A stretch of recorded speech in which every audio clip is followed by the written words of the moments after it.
অসুস্থ রাষ্ট্রপতি সাইম পদত্যাগ করলে ৭৭ সালের ২১ এপ্রিল জিয়া গ্রহণ করলেন রাষ্ট্রপতির দায়িত্বভার। জাতির উদ্দেশ্যে তিনি বলেন, বিসমিল্লাহির রহমানির রহিম। প্রিয় দেশবাসী, আসসালামু আলাইকুম। আমরা জাতীয় জীবনে এক নতুন অধ্যায়ের সূত্রপাত করতে যাচ্ছি। সেই কারণে আমাদের অতীত, বর্তমান ও ভবিষ্যতের দিকে দৃষ্টি দেওয়ার এটাই উপযুক্ত ও প্রকৃষ্ট সময়। সবুজ বিপ্লব, গণশিক্ষা বিপ্লব ও শিল্প বিপ্লবকে ভিত্তি করে তিনি ঘোষণা করলেন স্মরণীয় ১৯ দফা। সর্বতোভাবে দেশের স্বাধীনতা, অখণ্ডতা ও সার্বভৌমত্ব রক্ষা করার জন্য জিয়া দিলেন গণভোট। স্বনির্ভর বাংলাদেশের সার্থক নেতা জিয়া জাগ্রত জনতার রায়ে হন বিজয়ী।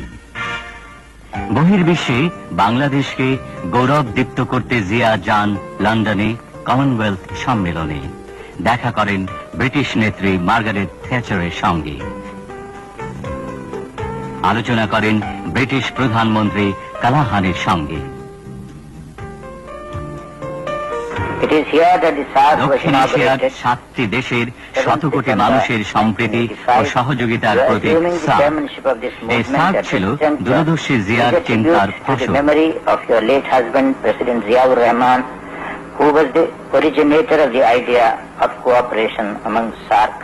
সার্ক গঠনের জন্য তিনি আলোচনা করেছেন ভারতের প্রধানমন্ত্রী মোরারজি দেশাই, পাকিস্তানের প্রেসিডেন্ট জিয়াউল হক, নেপালের রাজা বীরেন্দ্র, ভুটানের রাজা ওয়াংচুক, শ্রীলঙ্কার প্রেসিডেন্ট জয়বর্ধনে ও প্রেমাদাসা, ভারতের আরেক প্রধানমন্ত্রী ইন্দিরা গান্ধীর সঙ্গেও।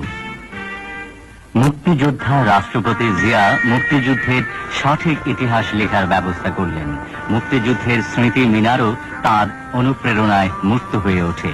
করলেন সাভারে জাতীয় স্মৃতি সৌধে শ্রদ্ধা জ্ঞাপন।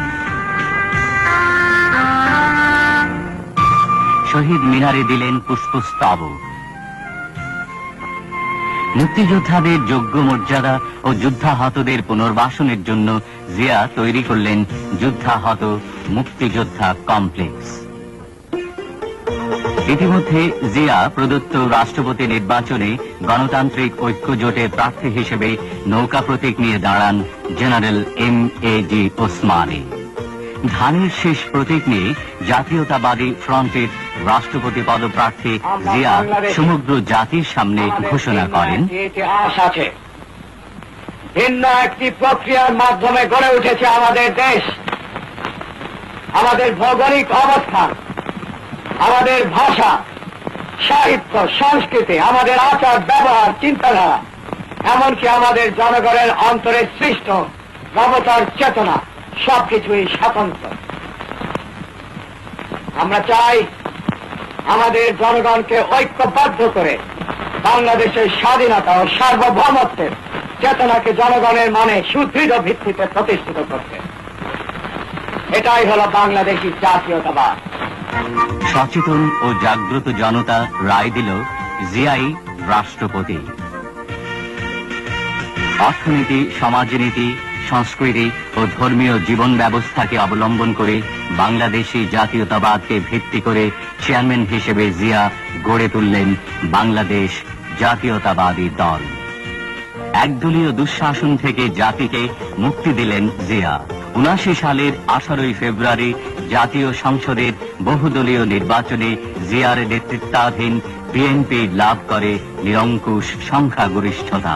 নির্বাচনের পর জিয়া জাতির উদ্দেশ্যে বলেন, ব্যক্ত করার সময় আমি এই ওয়াদা করেছিলাম যে নবনির্বাচিত জাতীয় সংসদের অধিবেশন শুরু হবার ১ সপ্তাহের মধ্যে সামরিক শাসন তুলে নেওয়া হবে। সেই অনুযায়ী আগামী ৯ এপ্রিলের মধ্যে তা কার্যকর হবার কথা। আমি এখন আনন্দের সঙ্গে ঘোষণা করছি যে এই মুহূর্ত থেকে দেশে সামরিক আইন প্রত্যাহার করা হল।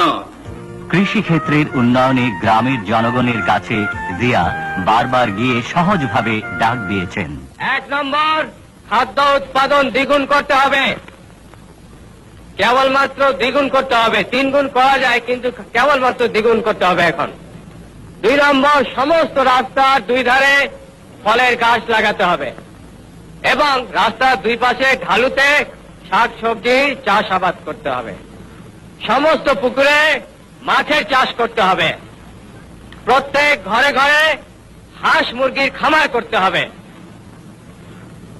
এই গ্রামে প্রত্যেকটি লোক, মেয়ে লোক কাজে ব্যস্ত থাকবে। মেয়েরা ঘরে কুটির শিল্প করবে এবং তাদের পরিবারের আয় বৃদ্ধি করবে। উৎপাদনের রাজনীতির প্রবর্তক জিয়া বলতেন, কৃষি আমাদের প্রধান সম্পদ। কৃষি ক্ষেত্রে আমাদের ব্যাপকভাবে নামতে হবে, অসম্ভবকে করতে হবে সম্ভব। তাই শুরু হলো সবুজ বিপ্লব। পল্লী উন্নয়ন পরিষদ হলো গঠিত।